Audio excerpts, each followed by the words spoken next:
nothing else matters. My feet in the stirrups, I'm so happy. There's nothing like the sound of Carolina hoofbeats.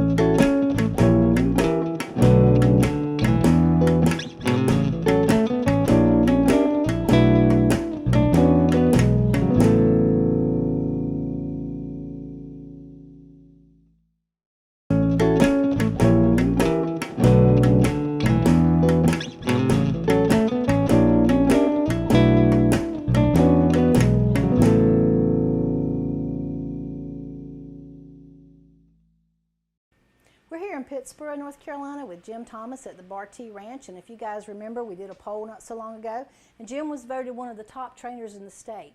So let's take a few minutes and sit down with him and find out what makes him so good. Jim, I appreciate you taking some time to tell our viewers a little bit about being selected one of our top trainers. So tell me a little bit about how you got into being a trainer. Well, you know, Rose, it was really fantastic that I got picked for that. It was quite a shock. I will have to say, though, my daughter went out and she marketed for me just a little bit. Or it seemed like she did everywhere I was looking. Vote for Jim, vote for Jim. So anyway, I was in the military for several years. And when I was coming towards the end of my time in the military, I was looking for what my second career was going to be. And I searched long and hard. I was going to be an auctioneer. I was going to be this. I was going to be an insurance adjuster. But I've always fell back on the horse. My entire life, since I was 10 years old, I've always had horses. So probably 2 or 3 years before I retired, I started taking in horses from the public. And we were becoming pretty successful. We were doing a good job with them. And at that time, it wasn't a rush. I had the horse, had it as long as I needed, and had some good clients, and things went along real well. And it just kind of morphed into now something way more than we ever imagined. So when you took in those horses, were they just folks that had a problem with this and a problem with that, and you helped them work it out? Well, in the beginning, I had started a couple of horses here. Mustangs were just beginning to get popular back in this area. This was back in the early 2000s. And I had this idea, you know, you hear all these wild and crazy Mustangs. Nobody wants one. They'll hurt you. They'll beat you up. They'll kill you and all these. And I said, well, I'm just going to try one of those and just see what it's all about. We felt like we were having good successes with horses. So I went out and adopted my first Mustang, Reba. At that time, she was a 2-year-old mare. And we got her started. She was under saddle probably within 2 weeks. Wow. Now, I spent a lot of time with her, but it was the most pleasant horse I've ever started. We started her without a saddle. I probably rode her for a week just in a halter. And so when people started seeing what Jim Thomas and Bartee Horsemanship was doing with a Mustang, I think a lot of folks around here just kind of opened their eyes and says, maybe I'll give him a try with our horse. And that opened up to the first few horses we started were just grade horses that somebody had raised in their backyard. And we just kind of progressed from that to what we are today. So nowadays, do you train other people's horses on a regular basis? Yep, right now we have a waiting list that probably right now I think we're down into October of this year. So we start 6 horses a month. We'll probably average about starting 50 horses a year. Okay. And you know, that's a lot of those are restarts where people send us a horse that they've tried or they've sent it to another trainer, one thing or another, and they send the horse to us. So we call that a restart. And then we get a lot of just straight, never been handled. We get a lot of folks that adopt Mustangs. They can't do anything with them. They send them to us, so we have that opportunity as well. Okay. One of the neat things for us, we are not a discipline trainer. We get dressage horses in the start. We get hunter jumpers. We get jumpers. We get trail horses. We get horses that people say, okay, I'm going to do endurance riding, but I want you to start my horse. And we start all horses just alike. It does not matter where they're headed. Once they leave us, they have the same basic foundation on them right here. You guys may remember that Jim is a regular contributor to Carolina Hoofbeats magazine, so he's sent us many, many articles on training that you can go back and look at on the internet. When I bring you a horse to train for me, are you going to train me too? Every horse that comes into us, the person gets 4 free lessons. Now we think, okay, 4 lessons isn't a whole lot. We spend a week teaching several things to a horse. You come at the end of that week and you spend a couple hours with us, and we share with you all the things that horses learned that week. Then the following week, the same progression, and following week. So at the end of 4 weeks, if you're ready to take your horse home, and if you're an advanced beginner rider, you're ready to take your horse home. And you just follow through and do the things that we share with you that you need to continue with the horse, and you'll have some wonderful success. The biggest problem that we have, and unfortunately it's bad for me to say this being a guy, is the guys that send us horses for training, they don't need the lessons. Right. And I can't change that mindset because, you know, everybody, well, my granddad taught me how to ride, my dad taught me how to ride, my brother taught me how to ride. But the way that we work with horses, it's a whole lot more relaxed. It's a whole lot less pressure, and there's no intimidation in the things that we do with a horse. We set the horse up to have the idea, and the horse follows through with it. Well, sure. I mean, it's just like sitting down to a computer. If you don't know which buttons turn it on, you're not going to be very successful, and it's going to be stressful. Right. That's it. Definitely. So I know that you've done a lot of things for the Wounded Warriors with the Mustangs. So tell us about the ride that you made. Well, a couple of years ago, I had trained 2 Mustangs for the Extreme Mustang Makeover in Clemson, South Carolina. That particular year, I just wanted to do something a little different. And so my daughter and I, we sat down and we brainstormed a little bit, and we came up with an opportunity to, it was kind of twofold. One, to share the experience of what Mustangs really are and how versatile that they can be used throughout, regardless of the discipline or whatever you're going to use with them. And the other thing was riding for the Wounded Warrior.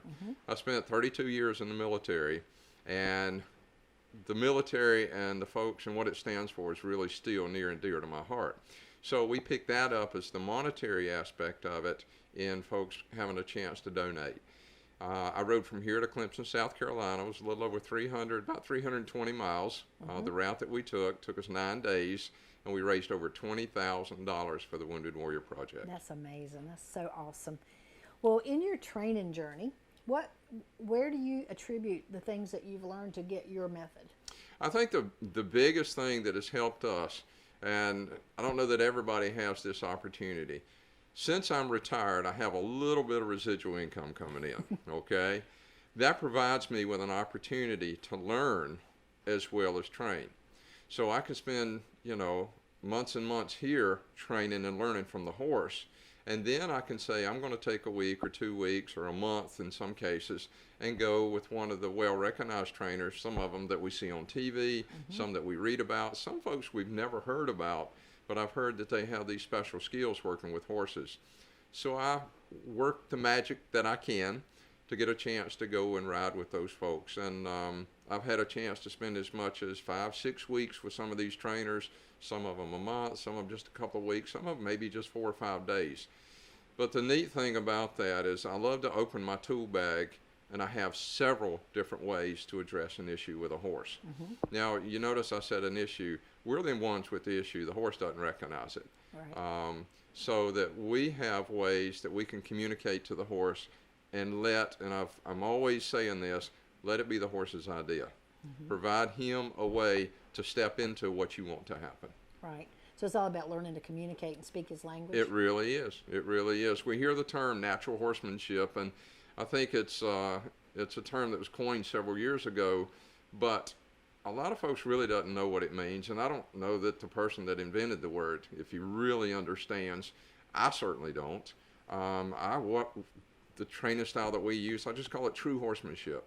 It's trying to communicate to a horse just like another horse does. And if you watch other horses work, it's a suggestion, it's an ask, and it's a tell. They look, they pin the ears, then they bite or kick. Right. And if we give horses that opportunity, we'll never have to bite, we'll never have to pin the ears. We can provide just a suggestion, and the horse works off of it. Of the things that you've done, what's probably the thing you're most proud of? Probably the Wounded Warrior ride. You know, we all spend our life looking for that one thing that's going to change us inside. And I've never done anything that changed me like 10 days changed me. I met some fantastic people. I had a lot of inside experience as well as outside. I'm not a real spiritual person, you know, I have my beliefs, but those 10 days took me to places I would have never imagined I would go. Right.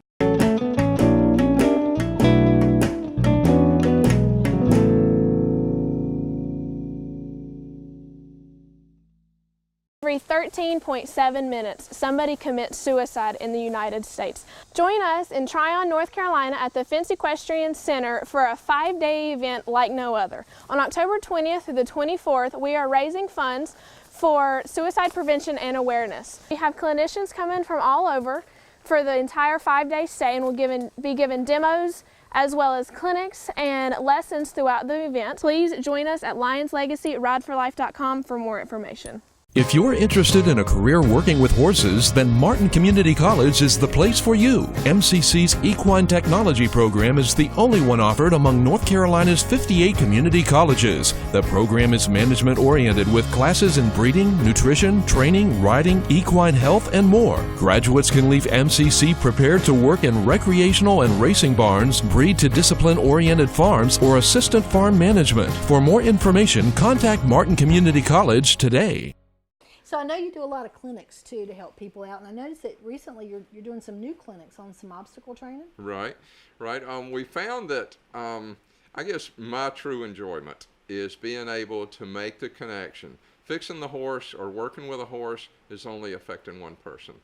And we found out a few years ago, the more clinics that we can do is the more people we can change their view and their perception of what they view the horse as.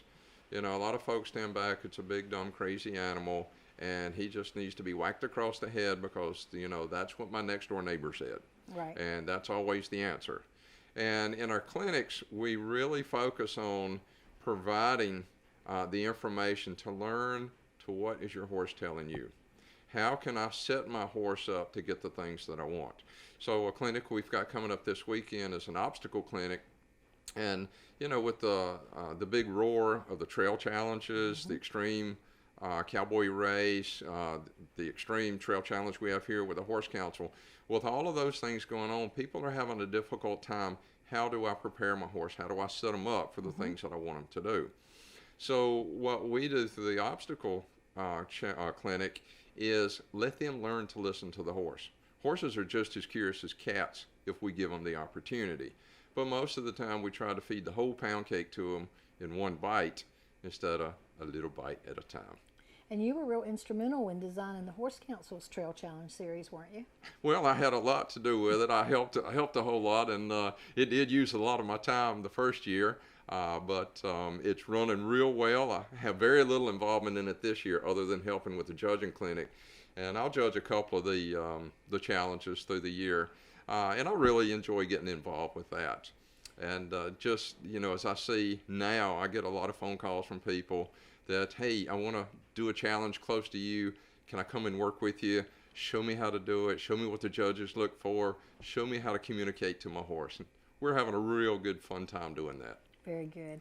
So I know you had the opportunity to go to Australia and do a little training, a little learning. So tell us about that. Yeah, a couple of years ago, I had a chance to meet Martin Black. Martin Black is probably, in my opinion, one of the truest horsemen that are out there.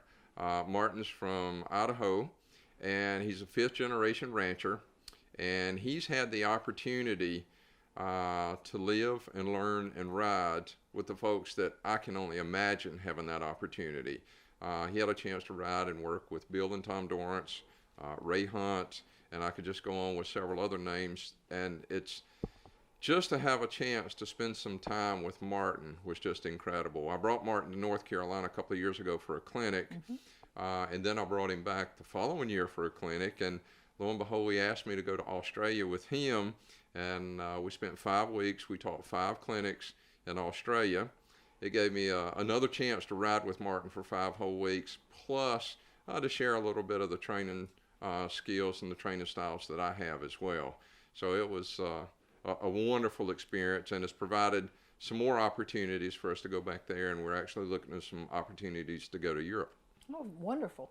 Now, Australia, you know, you always see the man from Snowy River and all the big name trainers from Australia, but real Australia is a little different than that, is it not? Oh, it really is. We sit back and, you know, we hear, of course, Clinton Anderson, he was from Australia, the Double Dan brothers, Guy McLean, and, you know, several more. But if you look at the country of Australia, it's, you know, it's larger than the United States. And so those guys are just kind of few and far as they're spread out. They've seen more of an opportunity to come here to the States and teach. But if we go back to real true horsemanship, Ray Hunt actually did a lot of his teaching in Australia. Oh, wow. So you get to see a lot of the styles that we're going down in horsemanship, and some of that is bled over from the Ray Hunt days. And you watch the guys from Snowy River, like you just mentioned. By the way, I had a chance to go to the Snowy River Festival. Oh, wow. Which is down in Victoria, Australia, and it's just like it is on TV. You know, we look at Australia and we think it's all desert and all this, and it's a whole lot like the United States. Wherever you go, you can be in the mountains, you can be in the desert, you can be in the ocean, or whatever the case. But not to get carried away on that, there's really a strong need for good horsemanship in Australia, just like it is here in the States. Yeah, I would guess they have massive cattle ranches, and do they use horses to herd sheep? Well, they've got the large cattle ranches, they've got the sheep and everything, but their ranches or stations, as they call them, are so large that they use horses very little. Okay.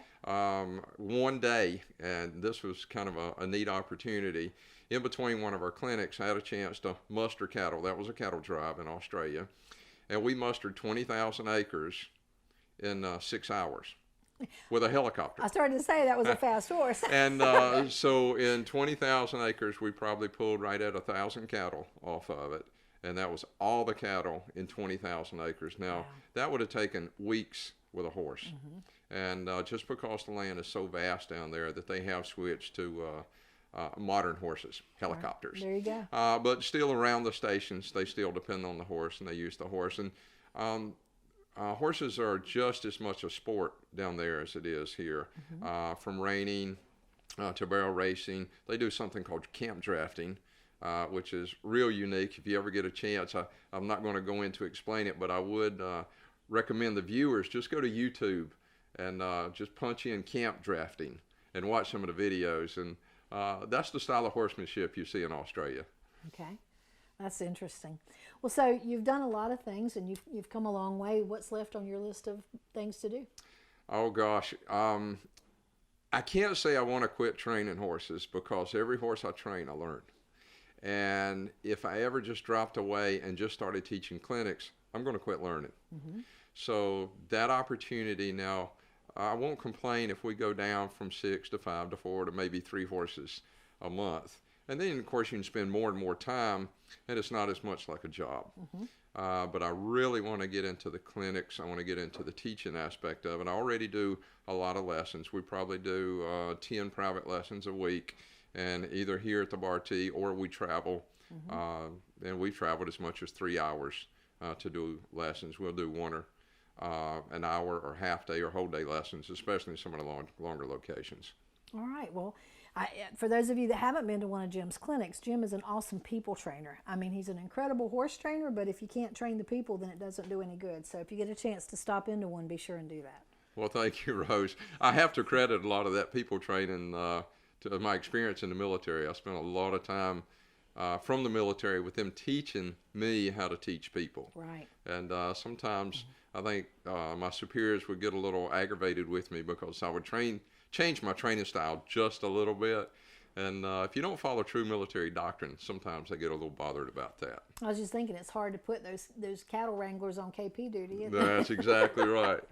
All right. Well, thanks for spending some time with me. Sure. Thank you so much for having us, Rose.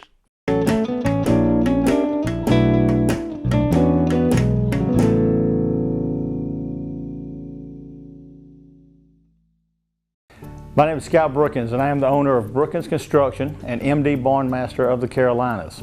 At MD Barn Master, we have the best warranty in the business. We have a variety of designs to choose from.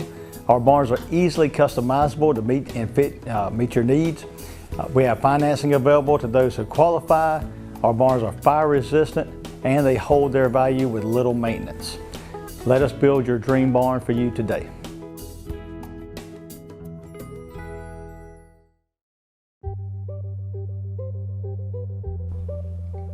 You've worked hard and carefully planned your career.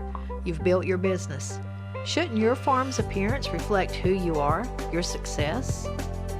Like a timeless work of art to be your legacy, handed down through your generations. Let T&T Lawn Care design, install, and maintain a landscape to reflect who you've become. With our uncompromising attention to detail, we deliver high value in a competitive market. Call T&T Lawn Care today, 336-574-0410. Oh, that's okay. Hello, my name is Claudia McCauley, and I am a CHA certified instructor.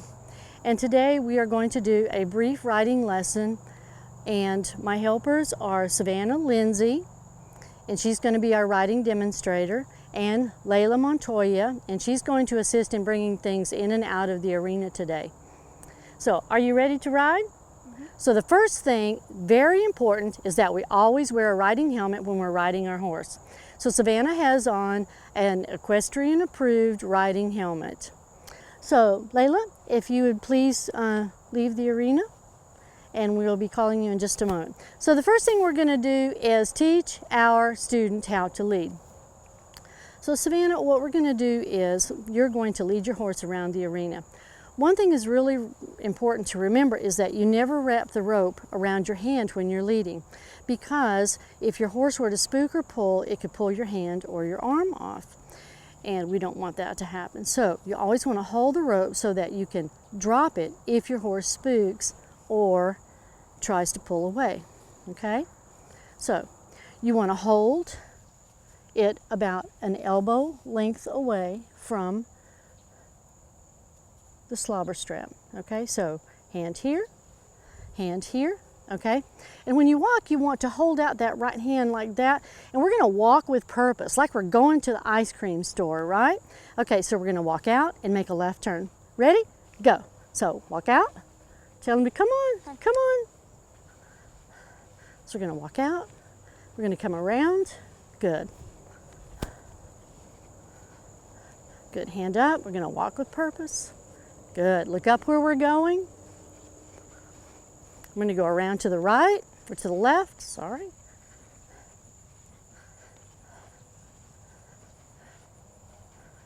Now we're gonna go around to the right, look up where we're going.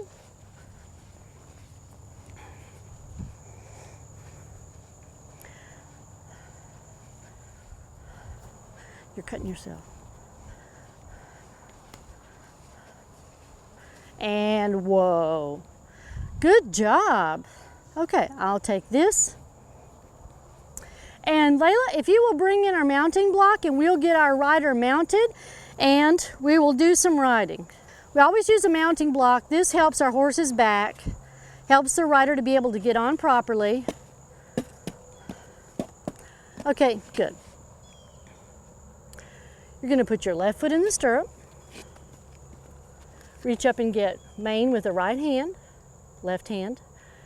Right hand on the horn, step up, throw your leg over and sit softly in the saddle. Awesome. Layla, if you will take this please, out.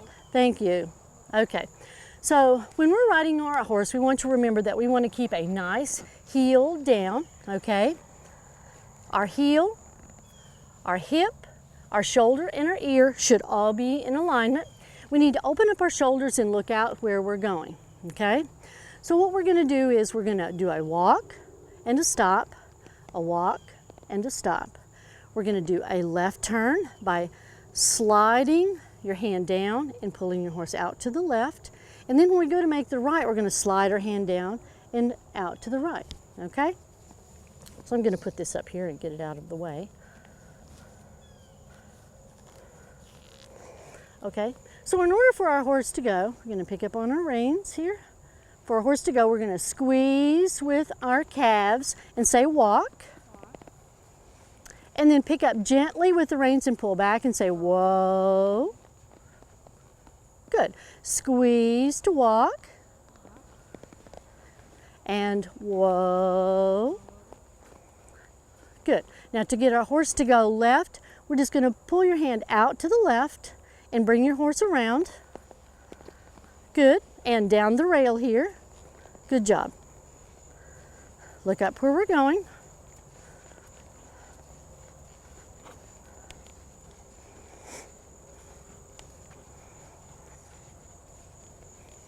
And around through the middle.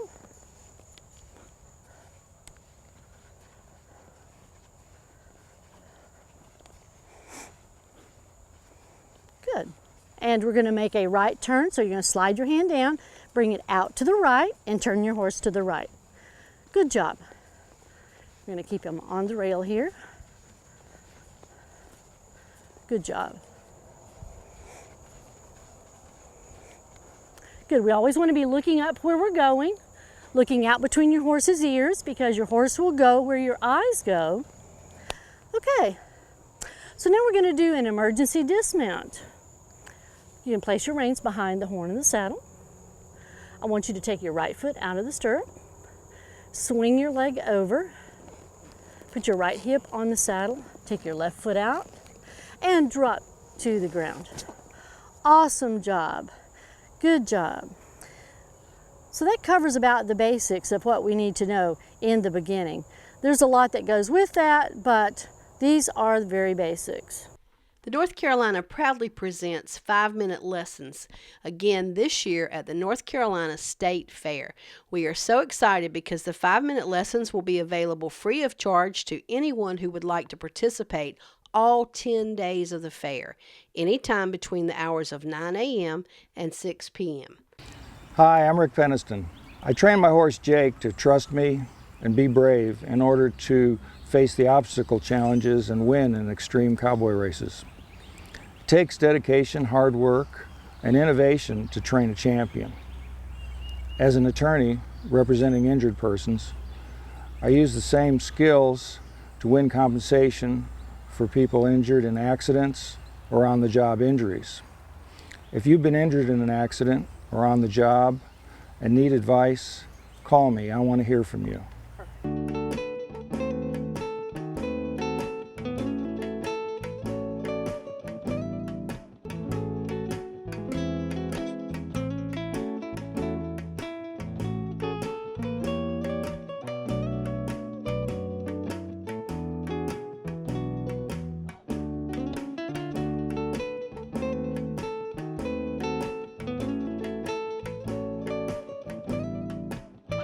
Sitting high